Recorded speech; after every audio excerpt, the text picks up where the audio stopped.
Hello, and welcome to the Path of Most Persistence. This is a place where we hear and share tenacious stories of overcoming obstacles with our partners who dare to share a bit of their own personal paths. Mollie Huber is the lead counselor at Troy High School. With 26 years' experience in public education, she has been an English teacher, a history teacher, a softball and volleyball coach, and a professional high school counselor. Her experience is in promoting college and career readiness for all students. In 2017, she was selected to the first cohort of Texas On-Course Leader Fellows. She was subsequently elected to serve as a chair for the Fellows Alumni Network Council. Ms. Huber is a regional coordinator for NPI, focusing on the promotion of college and career readiness in STEM fields. Mollie, my friend, how are you doing today? I'm fantastic and very excited to be here and happy to be here in person with you today. You know, I love having conversations with you and just, for the record, how long have we known each other? Well, I believe it's been 22 years now. I think so. I think so. Quite a while. Quite a while. And if I'm not mistaken, you were a teacher at the time. I was a counselor at the time. Correct. And we were on the same campus working together. That is correct. And at that time, of course, I quickly, wanted to become your friend. But what I recognized about you is your professionalism, your desire to be an educator of high standard. You had high expectations of yourself and students. But what you had that all teachers aspire to have is that special something that some teachers have, that not only do you have those high expectations in the classroom for yourself and your students, but you have a way about you that students want to perform for you. They like you, not only respect you, but they really like you. And I want to know, do you recognize that about yourself? I do. That's something that has come to me over time. I don't think I did when I was younger. Well, for sure I didn't when I was younger. When you start your career, you think so much about, well, I've got to get to this milestone and that milestone, and there's always preconceived notions of what success looks like. And when you're somebody who is, I was an English major, I taught English. Those are, I don't want to say they're not marketable skills, but they're strangely marketable. It's not like, I'm a doctor and everybody knows what I can do with my skills. And so there were a lot of years of trying to figure out what that meant and how that applied and how to use that to help people. And just, over time, what I realized is, and this might sound like bragging, but it is what it is, and I think we should all own our strengths. Absolutely. I have a presence, and people feel more comfortable when I'm in the room with them. Mm-hmm. And I know I'm good in a crisis situation because I can walk in and people are just, okay, she's here. Somebody's, and that's something that over time I have come to really appreciate about myself. And so I don't necessarily, I can't say to people, oh yeah, I can do math really well, or I'm good at researching things or whatever it is, but I do know that I can walk into a room and I can handle any situation. Okay, so much there. So let's start with that. You are aware of that trait about you. Is it something that you've obviously become more aware of, but is that something that comes to you naturally, or is it something that maybe you saw in someone else maybe in your youth that you wanted to have for yourself? So yeah, that's a really great question, and it kind of can lead us down some rabbit holes, I Please. think. But I think it's inherent for me anyway, originally. And I say that because I grew up playing sports, and I was pretty good, could play numerous positions. And just as a very specific example, I played softball. Probably a natural second baseman, loved playing second base, would have played second base every day of my career if I could have. But I also like to win, and we didn't win when other people were pitching. So I became a pitcher. And when you're a pitcher, you've got the ball in your hand every single play of the game. And if I was calm, the rest of the team was calm. And that's not, I didn't have that kind of impact at second base that I did as a pitcher.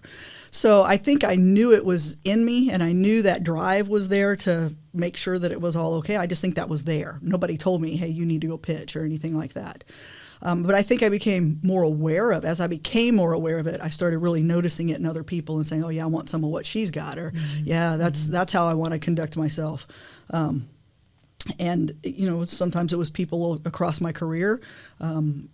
I was thinking a lot recently about people in my family history that I maybe never knew, but the family stories about those people had such impact on me, and I've carried them with me. Nice. So you feel for you it was basically innate. You had those tendencies within you, and then you tried to enhance them. But as a teacher, coach, counselor, educator, do you feel that it's teachable?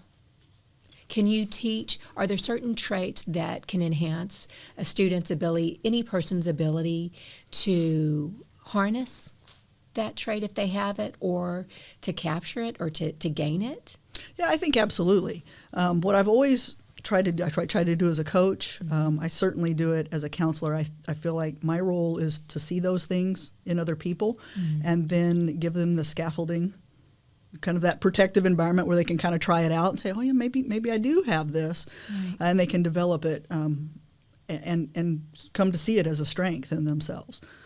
I like that. Thank you for that. And before we start to pivot to other areas of our conversation, what was so special about second base? I don't know. I just loved it. It was No.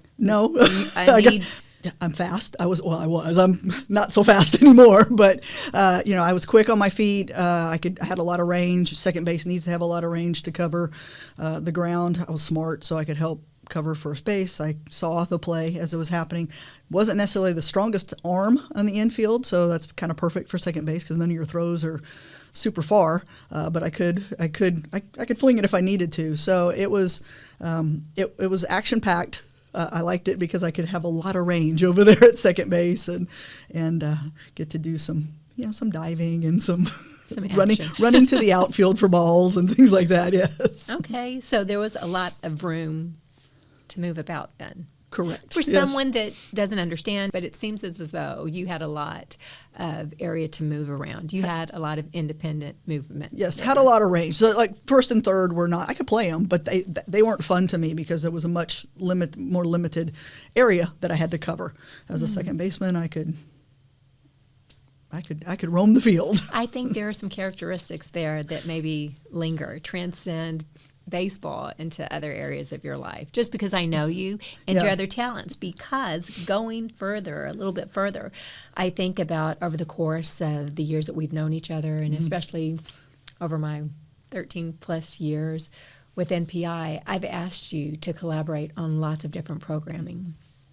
And you've always done an excellent job for us. Obviously, you're a regional coordinator for us, and there's a reason why I keep asking you back.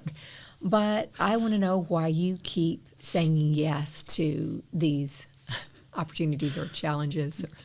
Well, to keep with the softball metaphor, it lets me roam around the field. Absolutely. There's one thing I don't ever want to do is stagnate. I don't ever want to get so comfortable that I just sit still, because the growth is in the challenge. And so I always like to try new things, and I'm just have just enough ego that I feel like, yes, I can help in that situation. I can be the one to do that. I can make that happen. So it's always a challenge, and I think it's always interesting to try new things and stretch myself in different ways, because I think there are people who think it's as you said, I taught English, I taught history, and here I am promoting STEM. Where's that stretch? And it's not really. I mean, I've been around. My dad is a PhD microbiologist, so I've been around science. I understand it, had an interest in it, but took a different path with my studies and what I became proficient in college, and how I applied that. But there's always interest other places, and I want to go explore that too. Well, and I'm always so grateful that you do, because for us, and just for our audience, really, I appreciate, and this is, again, one of the reasons why I always turn back to you, of course, because of your skill set, But I think it's important for our programming and those with whom we try to engage that although we are absolutely attempting to encourage STEM pathways and even sprinkle in opportunities for nuclear applications. I think that it takes all of us, those of us that do not have a technical background, a science background, those that have those English backgrounds, history backgrounds, it takes us all to bring about that awareness and to educate students. So for me, especially someone like yourself that has a desire to do something more, learn something more, and really most importantly, that has a positive impact and influence on students, that students will listen to. So again, thank you for always saying yes to what we do. But when I look at your resume, which pretty much knew what it was going to say, but it's always good to look at a colleague's accomplishments, I see that the majority of your professional career has been in the position of counselor. Mm-hmm. And I want to know, why have you spent most of your career in that position? I think counselor kind of fits that part of me that likes to roam the field because I get to do so many different things and impact students, faculty, even my community in so many different ways. It gives me a platform to use in so many different ways. So I think it's never the same. There's new projects that I can come up with all the time, and I have an opportunity to use my skill set to look at the Troy High School community and see, well, where maybe do we need some help? Where do we maybe need a program? What are maybe some issues or some problems that need to be addressed? And how can we do that as a team? And I think that's constantly changing. So on the one hand, it's like, oh, made it through that one, and now I can rest, and then here comes the next one right away. So here comes the next wave. Comes the next wave of whatever is going on, or whatever we need to work on, or so it's always something different, and it's my skill set, my knowledge is all still the same. I've got that base to draw from, but I always get to do different things. And those different things, I think for maybe you, I know for a lot of people, not only does it stretch your skill set, but it also maybe reignites, just enhances, maybe brings it back more excitement, enthusiasm to some of the things that maybe have gone a little bit dormant, at least for me. Exactly, I think, for it just sure. Reignites. For sure. Feelings and passions about that. And that would be, just if I could add there, that would be a big reason why I continue to say yes when you call, because when you get to, like you said, it's very refreshing and reinvigorating to get to work on something new and apply that skill set in a way that maybe you didn't think of before, and stretch it a bit and see what you can do. I like that, because ultimately all of our efforts, all of that goes back to students. Absolutely. All of our missions. Our mission, your mission, everyone's mission. But I think back to my own years as, being a counselor. I definitely wasn't a counselor as long as you. But I think being in that position was so very rewarding. Mm-hmm. I mean, it was truly a position that every day I felt fed, and I felt like I was truly helping individuals. So it was a very empowering position. But for you, I want to know, it's a two-parter. Okay. What have you learned about students that was most surprising to you moving into that position? Mm-hmm. And then, on the other side of that, what have you learned about yourself that just really became a surprise? Maybe you really were not aware about yourself. Okay. In terms of the student piece, we all work out of our own worldview, world paradigm, how, the preconceived notions, I guess. And I was very surprised, having been somebody that, I went through high school, I filled out my college application, I went to college. That was all steps that just kind of knew it was expected. And to find so many of our students that just don't have any understanding, and it's through no fault of their own. They haven't been exposed to it, to what that process is. So I made a lot of assumptions in my first years of, no, you already know this, and then, no, I don't know this. So it was a lot of learning that, and it's not not wanting to do those things for the students. It's just not understanding the path. And then even understanding, when they do understand the path, being kind of afraid to step out onto it and take that walk just to see what could be next for them. And so that's where, I don't know if scaffolding is the right term around them then, because they're not trying to climb at that moment, but, showing them the path, putting that light out there for them so they can kind of see which way they need to go. So that was very surprising to me in the early years. And then just what they struggle with on a day-to-day basis and some of the things that they bring into school with them, which I know are out there, but had never really touched me. So to see that in these kids' lives and see them come to school every day and be resilient and be there every day, maybe not performing it. We think everybody should make A's or whatever that is, and they come in and they make those C's and they're really proud of them. And to find that place where I'm proud of them there too, because they are there and they are functioning and they are resilient and they are making it through. And someday that's going to turn around for them, and all that's going to pay off, and it's going to be better than C's someday. Mm-hmm. Thank you. I want to know, too, especially these last 2 years of COVID restrictions and all the things, that there's an extra amount of stress on students, educators, everyone, but most definitely students and educators. How have you been able, or your colleagues, your students, what special accommodations have you had to make because of the whole COVID era? And what do parents, educators, community members, how can they better support young people through this very difficult time?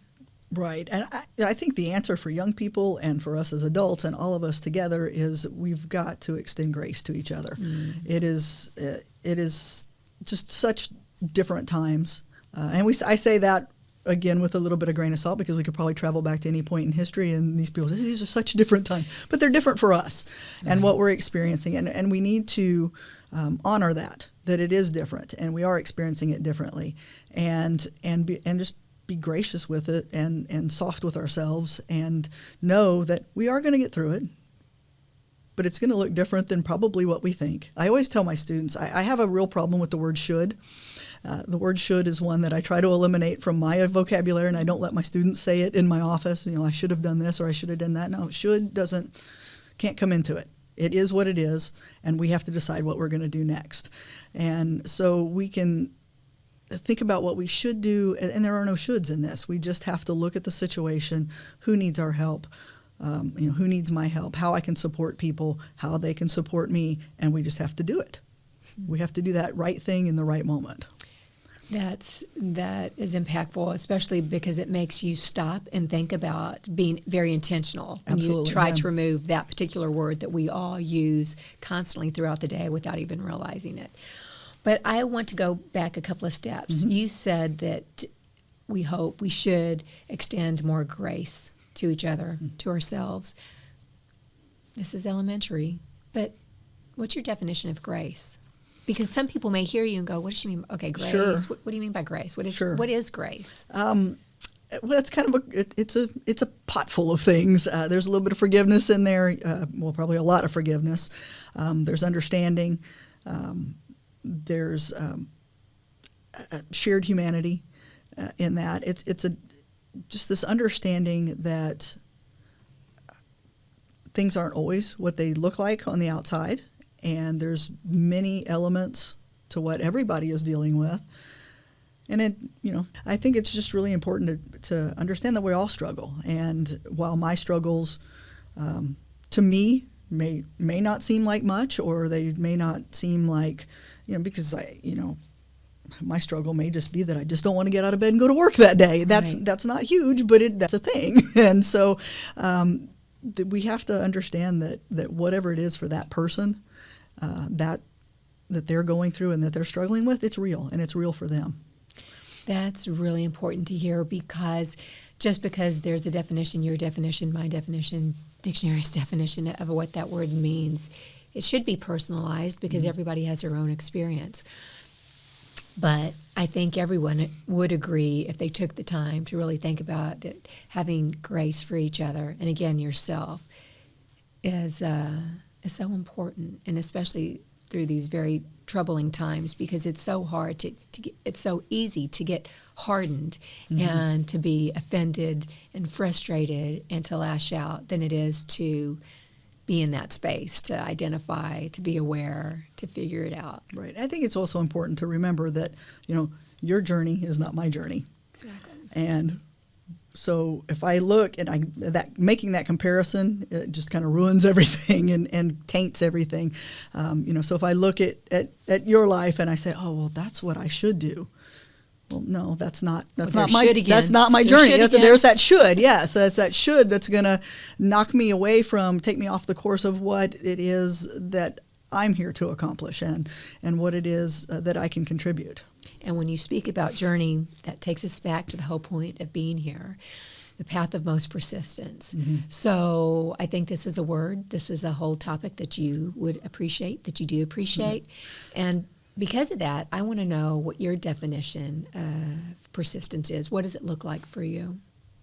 Well, for me, that it's a personal definition, but it's just getting up every day and doing what I do that day. And it's not necessarily, certainly I plan for the future or whatever, but our life kind of does what it wants to us. Life may be our biggest obstacle for everybody, because we if you think about it, we come in and we're born and we're just a potato. There's nothing to us. We're a potato, and we have to learn to, if we want to get somewhere, we got to learn to crawl, we got to learn to walk. And those are all obstacles that we have to overcome. And they all just become part of our, that's just a stepping stone for us, because it's just, we all do it. But they're obstacles, and we conquered that. So then you've got to do the next thing. So persistence is just, for me, looking around and finding what is the next right thing that I need to do. And what is the next thing that propels me, not necessarily to goals, or just to create the life that is going to be mine. So for those listening, I'm sure there will be many that really appreciate what you're saying. They hear it. You are inspiring them, no doubt. But there might be some that go, okay, well, I'm not her. Sure. I don't feel that way. Sure. I don't think that way. I don't have that presence. I don't know that I could ever have it. Maybe I don't want it. So how can we encourage or help people to encourage to find a path forward? Because what is the purpose of finding a path forward? What is the purpose of persisting the way you see it? And if it doesn't come innately, how can someone find a way that it's easier to attain? So I don't know that it's ever easy to attain. And I speak here like it's just never a struggle to get up and say, yes, I'm doing this. I mean, sure, there's always times that I'm like, oh, why am I struggling with this? But I think sometimes you have to step up and take a bigger world view of that. I read something recently, and it said there are many paths to a beautiful life. And I think we get caught up in wanting to be successful, and whatever that definition is, whether it's money, whether it's things, whether it's accolades and titles, whatever it is. We get caught up in that and forget that there's so many beautiful things that happen over our lives. And right. The goal really should be the beautiful life. And so that takes people or whoever's listening isn't me, and how they perceive beauty is going to be different than how I perceive beauty. Right. And so that's I think some of the attainment there is really sitting with yourself and taking some time to be introspective and realize what matters to you, what you find beautiful, and it's whether that's some big high-powered career for some people, or whether it's a quiet life, with family close by. However, those are very beautiful lives and beautiful paths. So I don't know if I really answered the question there, but it always sticks with me. There's many paths to a beautiful life. Absolutely. And for you, with all your paths, your accomplishments, your attainments, what has been the most beautiful for you thus far? Oh, gosh, that's a hard question. We try. Yeah, you got to stump me somewhere. I understand.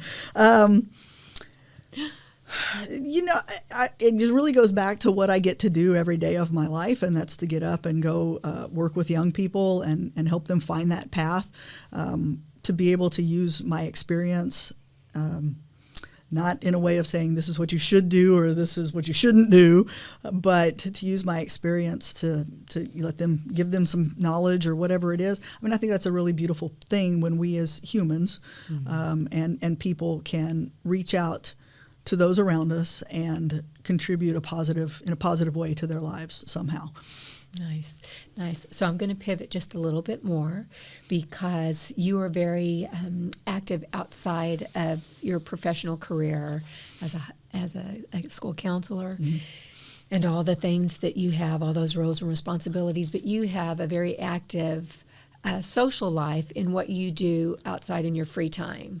Do you want to speak to some of those other hobbies or some of those other commitments that you have? Well, sure. COVID has put a damper on a lot of things, but I am also a Texas Master Naturalist, which is it's a corps of volunteers that is organized by Texas Parks and Wildlife. So in order to work on different environmental projects and things like that. So I spend some time outside. I've done some animal rehab, helping with that kind of stuff. Some of my favorites, I don't do it anymore because I don't live on the coast, but I used to love to go out to Aransas National Wildlife Refuge and help out there, doing different things, working the desk, talking to people about the animals that they saw, and hiking the trails and talking to people and about what they were seeing out there. So I guess everything I do kind of has that bit of education touch it in it as well. But there's more to give than just what I give at school. So, well, I'm always fascinated with that aspect of your life because I'm an animal lover, and I love that time or your stories that you share with me about your time there. But one question before we leave this topic. Sure. What has been the greatest lesson that you've learned from animals? Ooh, that's really great. So you want to talk about perseverance. And I mentioned Aransas National Wildlife Refuge. That is the home to the whooping cranes. And the whooping cranes are an endangered species. In the 1930s, the estimate is there were about 15 of them left in the world. And President Franklin Roosevelt he established Aransas National Wildlife Refuge. For our listeners who don't know where that is, that's near Rockport, Texas, on the Texas coast. And the whooping cranes winter there. They come down and they live there in the winter, and they feed up on blue crabs and wolfberries, and then they make the journey back to Wood Buffalo National Park in Canada, which is very, very high up near the Arctic Circle, where that is their mating and nesting grounds in the summer. And so we are now, the persistence of the people who wanted to preserve this bird. It's the largest crane.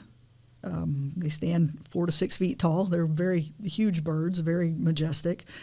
So the people that wanted to preserve that, the people, even from the 30s to today, that want to do that at Aransas, at Wood Buffalo, all along the way, the International Crane Foundation that works with them. And that persistence to try to figure out how do we keep habitat, how do we make things, keep things in such a way that they're good for the whooping crane, and the whooping crane can survive. And the whooping crane goes along flying north to south every year and keeps doing its thing. And, we have, I think the last thing I read about it, about 500 of them now. And that doesn't seem like a lot, but that's huge from where it was. Absolutely. So, that's one of those things. The whooping crane gets up in October and says, hey, I got to fly south, and there it goes, and goes down to Aransas, and about Easter it decides got to go back up north and take care of that. So I'm giving a lot more thought process to a whooping crane than they probably have, but they do it. They do what they have to do. And so I think that there's that persistence, and then just the beauty of the persistence for people that want to save those as well. I love that. And thank you. See, I knew you would tie it all up for us. So persistence is a topic. It's a characteristic that transcends not just humans, but life. and just the nature of things. And so it's beautiful to be able to see it in every aspect of our lives and the things that we find interest and how it relates to us and we to them. So thank you for tying that up. Oh, you're welcome. We're going to start wrapping things up very soon. And as I continue to ask you a few more questions, I want you to think of any items that you want to make sure you mention during this conversation. But to lean back to your collaboration with our organization, NPI, what has been the most rewarding program that you've been involved in, and why? Oh gosh, you've made me be involved with all of them, so it's hard to narrow it down. Anything that's student centered, or student focused. The WIT program, the former Power Set program, getting to take those kids out to colleges to visit, not just walk around the campus and see it, but get them behind the scenes and getting to talk to professors and seeing the kind of research that goes on at colleges. And getting to see them discover that and travel with them and get them to see, because some of our students, again, this is that thing about our students and knowing where they come. Some of our students have never been out of the county they were born in. That's right. And so just getting to see, one of the first trips I took as a sponsor, we took kids out to West Texas to the McDonald Observatory and Sul Ross University, and we're driving out there in West Texas, and we were in a charter bus, and that was the year that there were a lot of wildfires out in West Texas. Yes. And so we didn't even know for sure if we were going to get to take that trip. But we're in a charter bus, and, the kids had been talking, and all of a sudden it's just absolutely quiet on the bus. And all of them are on one side of the bus. That always makes you nervous. It does. Wait, why is it quiet? And they were all on one side of the bus, looking out the window and just talking about, because there's the Davis Mountains. Some of them had never seen mountains, and they could see where the wildfire had come through because they could see the charred earth there. And they were just chatting with each other a little bit about what they were seeing, and that was an impactful moment for me to see that in the kid, because I'm riding along going, yeah, there was where the wildfire was, and yeah, that's the Davis Mountains, and just kind of taking it all in stride as I do, but they were just captivated by that moment. So you say it was an impactful moment for you, but what do you mean by impactful? How did it strike you? How did it hit you? A couple of ways. First, just in the realization that in that moment, those kids were seeing and learning something that they had never done before, and they would not have had that opportunity if we were not there in that moment. Nice. So where there was that, and then also, again, a little bit of that, just understanding how important what we do as educators is, and how much power we have to influence and give those kinds of opportunities to students. Nice. Love it. Okay, so any final thoughts or words before I end on my final list of questions for you?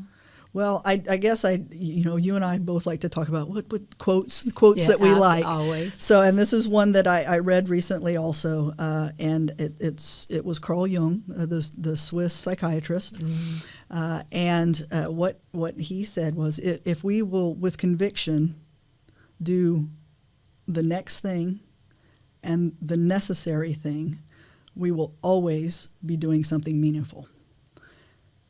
And I think that's so important to just give us that inertia to go and do that first step and do the next thing.